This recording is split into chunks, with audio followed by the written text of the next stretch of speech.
புரிஞ்சுக்கிட்டு இந்த படத்தை பற்றி அத்தனை வரிகள், அத்தனை பாராட்டு வரிகள் எழுதி இந்த படத்தை கொண்டாடினவங்க எல்லாருக்கும் முதல்ல நன்றி. அதே சமயத்தில் உலகத்தில் எங்கேருந்தோ சின்ன சின்ன ஒரு மூலைகள் இருந்து இந்த படத்தை பற்றி, இந்த படத்தை ரசித்து இந்த படம் என்ன தாக்கத்தை அவங்க மேலே ஏற்படுத்தியிருக்குன்னு தொடர்ந்து ஒரு மீம்ஸாகவும் பதிவுகளாகவும் ரீல்ஸாகவும் போட்டுகிட்டே இருக்கிற தமிழ் சினிமாவின் ரசிகர்கள் உங்கள் எல்லாருக்கும் இந்த தருணத்தில் நன்றி சொல்லிக்கிறேன். தனித்தனியாக நன்றி சொல்ல முடியல, நான் அவ்வளோ பேர் இந்த படத்தை பாராட்டியிருக்கீங்க, புரிஞ்சுக்கிட்டு இருந்திருக்கீங்கிறதுக்கு ரொம்ப நன்றி. இந்த படம் ஒத்துக்கிறதுக்கு மிகப்பெரிய ரீசன் என்னன்னா, இதுக்கு முன்னாடி தமிழ் சினிமாவில் அருமையான படங்களை நமக்கு கொடுத்த முக்கியமான இயக்குநர்களும் நடிகர்களுக்கும் நான் நன்றி சொல்லி ஆகணும். Balachander sir, K Viswanath sir, Balu Mahendra sir, Mahendran sir, Kamal sir, அவங்கெல்லாம் நம்ம சின்ன வயசுல அவங்க வந்து வெறும் உறவுகளை வச்சு கதைகள் பண்ணி அதை ரசிக்க வச்சு அதை நீங்க தூங்க விடாம பண்ணியிருக்காங்க. அந்த மாதிரி படங்கள் நமக்கு கிடைக்காதான்னு ஏங்குறப்போ அப்படி ஒருத்தர் கதை எழுதியிருக்காரு. அந்த கதையை எப்படி மிஸ் பண்றது? எனக்கு மெட்ராஸ் வெற்றி விழாவில் வந்து பத்திரிகையில் இருக்கிற எல்லாரும் நான் சந்திச்சப்ப ஞாபகம் இருக்கு. நல்ல படங்களை தேர்ந்தெடுத்து பண்ணுங்க, நீங்க பருத்தி வீரனில் ஸ்டார்ட் பண்ணியிருக்கீங்க, நீங்க பொழுதுபோக்கு படம் பண்ணுங்க, நல்ல படங்கள் தேர்ந்து பண்ணீங்கன்னு எனக்கு சொல்லியிருந்தீங்க. நான் மறக்கவே மாட்டேன். அதுல இருந்து நான் என்னுடைய பாதையும் நான் தேர்ந்தெடுத்த படங்களும் உங்களுக்கு தெரியும். இந்த படம் வரும்போதும் இந்த படம் பண்ண வேண்டிய படம் இது வந்து இந்த படம் எவ்வளோ ஒரு உரையாடல்களை உருவாக்கி இருக்கு, எத்தனை பேர் ரிஃப்ளெக்ட் பண்ண வச்சிருக்கு.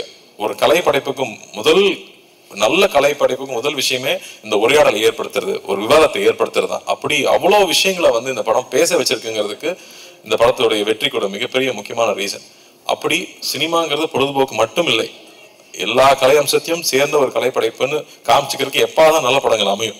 அப்படி ஒரு படமா தான் நான் பார்க்குறேன். அதே சமயத்தில் இன்னைக்கு ஒரு 30லேருந்து அபவ் இருக்கிறவங்க, வாழ்க்கையில கொஞ்சமாவது கஷ்டத்தை பார்த்தவங்க, அவங்க எல்லாருக்கும் இந்த படம் நிச்சயம் புரியும்னு நம்பினேன். அண்டு இன்னைக்கு இருக்கிற ஒரு மன ஓட்டம் இருக்கு இல்லையா, ஒரு செகண்ட் வேர்ல்டு வார்க்கு அப்புறமா ஒரு சமுதாயம் வளர்ந்துருக்கும், அவங்களோட எண்ண ஓட்டங்கள் வேறையா இருந்திருக்கும். அதுக்கப்புறமா இருந்தவங்களோட எண்ண ஓட்டங்கள் இருக்கு. நம்ம வந்து ஒரு தொழிலுக்காக வந்து சிட்டிக்கு வந்துட்டோம், அதுக்கப்புறம் பார்த்தா சொந்தங்களை விட்டு போயிடுறோம், நம்மளுடைய கலாச்சாரத்தை விட்டு போயிடுறோம், நம்மளுடைய சரித்திரத்தை மறந்துடுறோம் அப்படின்னு நிறைய விஷயங்கள் நம்ம மனசுல ரொம்ப ஆழமா ஓடிக்கிட்டு இருக்கும். அது எல்லாத்தையும் எடுத்து கண்ணு முன்னாடி நிக்க வச்ச மாதிரி இந்த கதை இருந்துச்சு. அப்ப இந்த கதையை பண்ணிடணும் அப்படின்னு தோணுச்சு. அதே ரியாக்ஷன் எல்லாருக்கிட்டையும் இருக்குங்கிறத எனக்கு ரொம்ப சந்தோஷமா இருக்கு.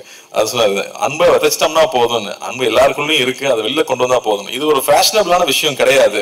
இன்னைக்கு வந்து கான்ட்ரவர்சி தான் எல்லாரும் அதிகமா பார்ப்பாங்கன்னு கான்ட்ரவர்சி பண்ணி போயிட்டு இருந்தாலும், முன்ன பின்ன தெரியாத ஒருத்தருக்கு ஒரு செஞ்ச உதவி ஒரு சின்ன வீடியோவா வந்து அதனோட வியூஸ் தான் இங்க ரொம்ப அதிகமா இருக்கு.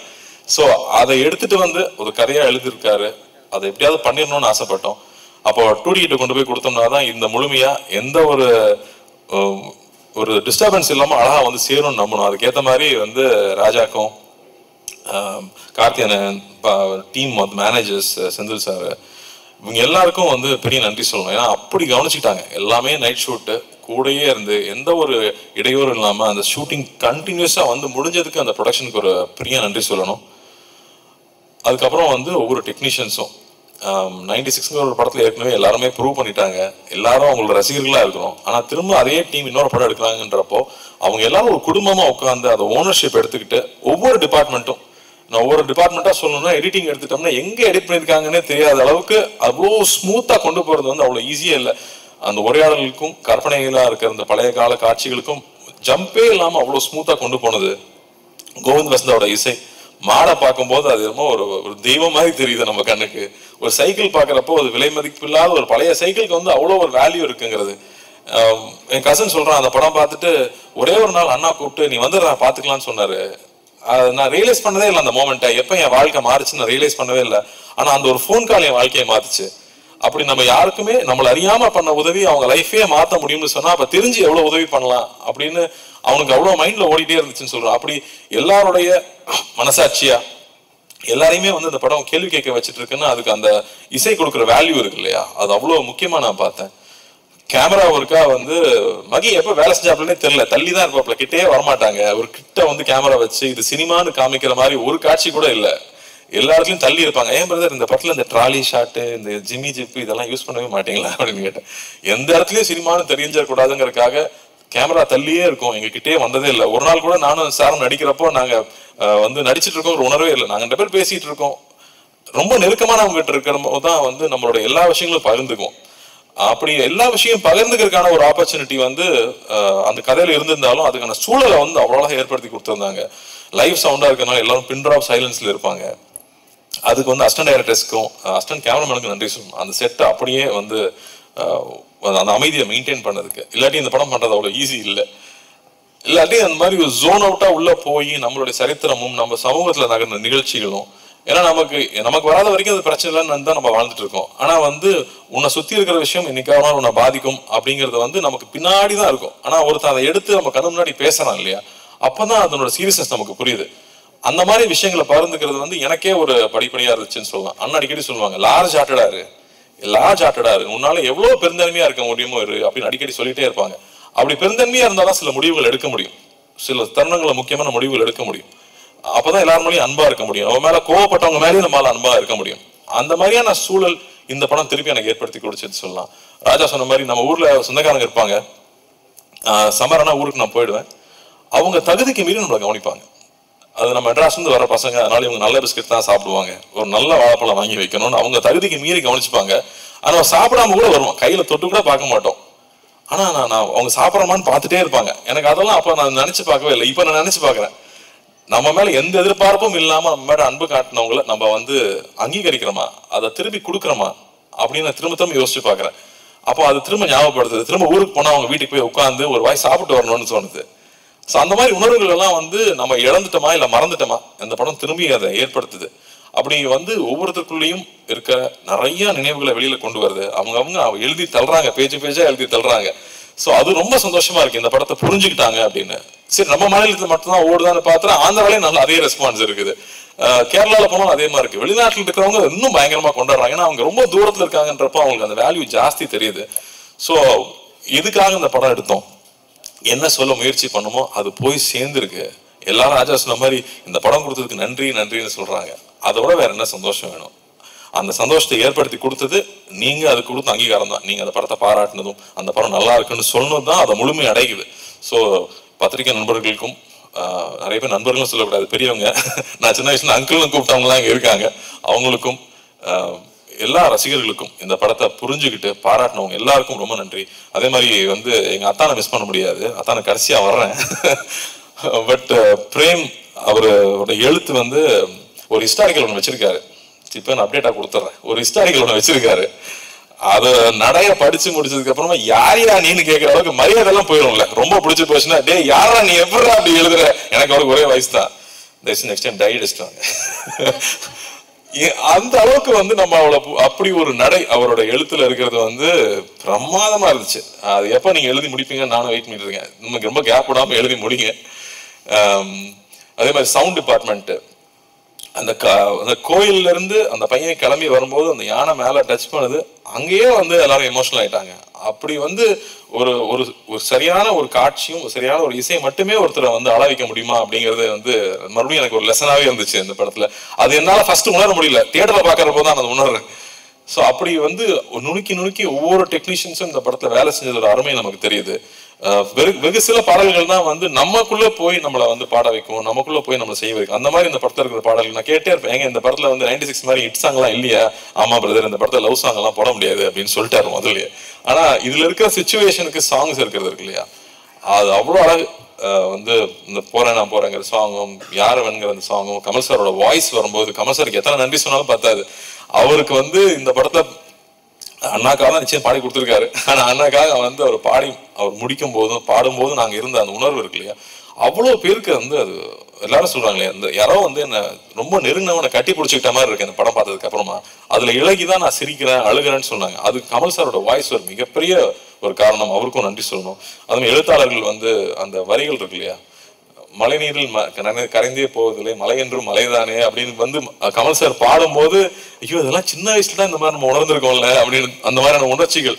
அது நம்ம வந்து நிறைய நாள் சினிமாலேயே இருந்திருக்கோம், அது சினிமாவை வந்து ஜட்ஜ் பண்ணிக்கிட்டே இருக்கோம், அதில் கரெக்ஷன் சொல்லிக்கிட்டே இருக்கோம். அப்படி இல்லாமல் அப்படியே நம்ம படத்தை நம்ம ரசிக்க முடியுது. நான் ரொம்ப செல்ஃப் கிரிட்டிக்கல் நான், பட் அதை தாண்டி நம்மளால ரசிக்க முடியுது அப்படிங்கிறது ரொம்ப இதமா இருந்துச்சு இந்த படம் ஒர்க் பண்ணும்போதும் படம் பார்க்கும்போதும். அத்தான் மேட்டருக்கு வந்தா வந்து என்ன சார் சொல்லட்டுமா வேணாமா சார்? நீ ரொம்ப பேசுவ அப்படின்னாரு முதல்ல. வேறு வழியில் சார் அந்த படத்துக்கெல்லாம் பேசி தான் ஆகணும். ஏன்னா வந்து அந்த ஃபோன் கான்வர்சேஷன் பற்றி தான் நான் முக்கியமாக சொல்லணும்னு நினச்சேன். ஏன்னா அப்போ தான் நான் ஷூட்டிங் இல்லை, மற்ற நாள்லாம் கூடயே தான் இருந்திருக்கேன். அப்போ தான் நான் தொல்லை பண்ணுறதுக்கு பக்கத்தில் இல்லாததுனால அந்த காட்சிகள் நான் ஸ்க்ரீனில் பார்க்கும்போது அப்படி இருந்துச்சு. இங்கே எல்லாரும் சொல்லிட்டு இருந்தேன், ஒரு ட்ரூ கலர் போட்டால் நம்பரை கண்டுபிடிச்சிடலாமே. நம்பர் கண்டுபிடிக்கிறது இந்த கதை கிடையாது, அது கிடையாது. என் மேலே இவ்வளோ அன்பாக இருக்கான், எனக்கு அவனை தெரியல, அதை நான் மறைச்சிருந்திருக்கேன். அப்போ நான் எவ்வளோ ஒரு தப்பானவன், நான் எவ்வளோ வந்து எனக்கு வந்து நான் ஒரு தப்பு செஞ்சுருக்கேன்.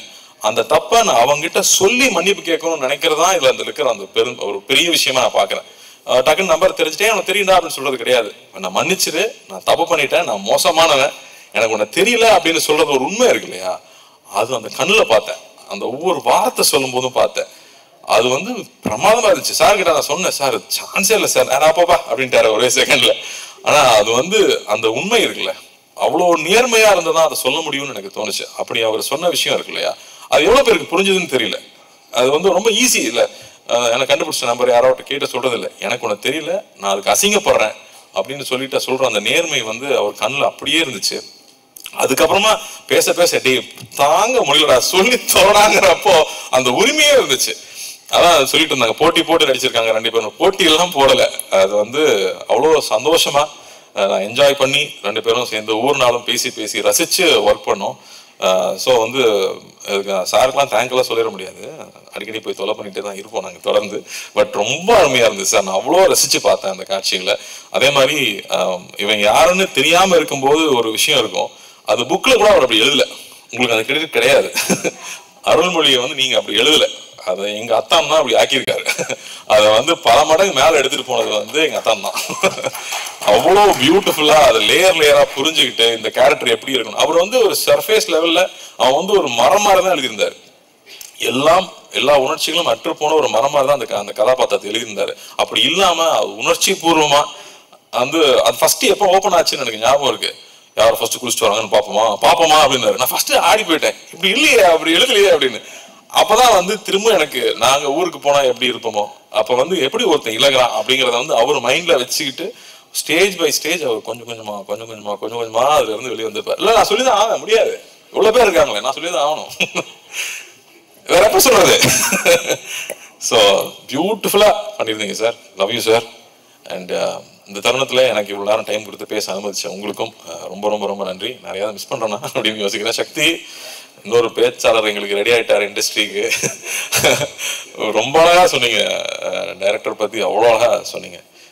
எப்படி வந்து நிறைய மூட்டை கட்டி வச்சிட்டோம்னா அதுல வந்து அரிசியும் உமியும் சேர்ந்துருந்தா அதுக்கு வேல்யூ இல்லை, அரிசி மட்டும் இருந்தால் தான் வேல்யூ. அப்போ எத்தனை மூட்டைங்கிறது கணக்கு இல்லை, மூட்டை மட்டும் அரிசி இருக்கா அது உணவாகுமாங்கிறது தான் முக்கியம். அதனால கம்மியான படங்கள் பண்ணாலும் நல்ல படங்களா பண்ணுவார் நிச்சயமா அவர். பட் அது ரொம்ப அழகா எடுத்து சொல்லியிருந்தீங்க. ஸோ நன்றி. அண்ட் அனைவருக்கும் அசிஸ்டன்ட் டைரக்டர்ஸ்க்கு, படத்தை வேலை செஞ்ச அனைவருக்கும், அந்த மாடுல இருந்து அந்த பாம்புல இருந்து அந்த சைக்கிள்ல இருந்து அந்த செருப்பு வரைக்கும் நன்றி நன்றி நன்றி. இந்த ஒரு சந்தோஷத்தை கொடுத்ததுக்கு, இந்த பெருமையை கொடுத்ததுக்கு மறுபடியும் அண்ணாவுக்கும் நான் நன்றி சொல்லிக்கிறேன். அடிக்கடி வந்து நான் சொல்லிட்டே இருப்பாங்க, இந்த படத்தை பற்றி இந்த மாதிரி திரும்ப அடிக்கடி படம் பண்ண முடியாது, ஃபர்ஸ்ட் பி ப்ரௌட் அப்படின்னு சொல்லிட்டே இருந்தாங்க. அன்னி முந்தனே தான் படம் பார்த்தாங்க, ஒரு ப்ரொடியூசரா பொறுப்பா ரிலீஸ்க்கு முன்னாடி படம் பார்க்க வேண்டாம், படம் பார்த்ததுக்கு அப்புறமா அன்னி கூப்பிட்டு சோ ப்ரௌட் கார்த்தி, இந்த மாதிரி படம் அடிக்கடி பண்ணு. இங்க வியாபாரம் ஒரு பக்கம் இருக்கு, ஆனா இங்க இன்னொன்னு வந்து மக்களுக்கும் நமக்கும் நெருக்கமா இருக்கிற படங்கள் வந்துட்டே இருக்கணும்னு சொன்னாங்க. ஸோ அதெல்லாம் பெரிய கான்ஃபிடன்ஸ் கொடுக்குது. ஸோ நன்றி என்னுடைய 2 ப்ரொடியூசர்களுக்கும் ரொம்ப ரொம்ப நன்றி. தேங்க்யூ. படம் ரிலீஸ் ஆகிறதுக்கு முன்னாடி ஆடியோ ஃபங்க்ஷனில் சில இன்டர்வியூஸில் அண்ட் பர்சனலாக மீட் பண்ணும்போது எங்கள் டீம் எல்லாருக்கும் பர்சனலாக தேங்க்யூ சொல்லியிருக்கேன். அண்ட் திருப்பி அதை ரிப்பீட் பண்ண வேணான்னு பார்க்குறேன் எல்லாருக்கும். Thank you everybody. It is a pleasure working with all of you and it is one of the most memorable films that I have work with. So each and every one of you thank you so much.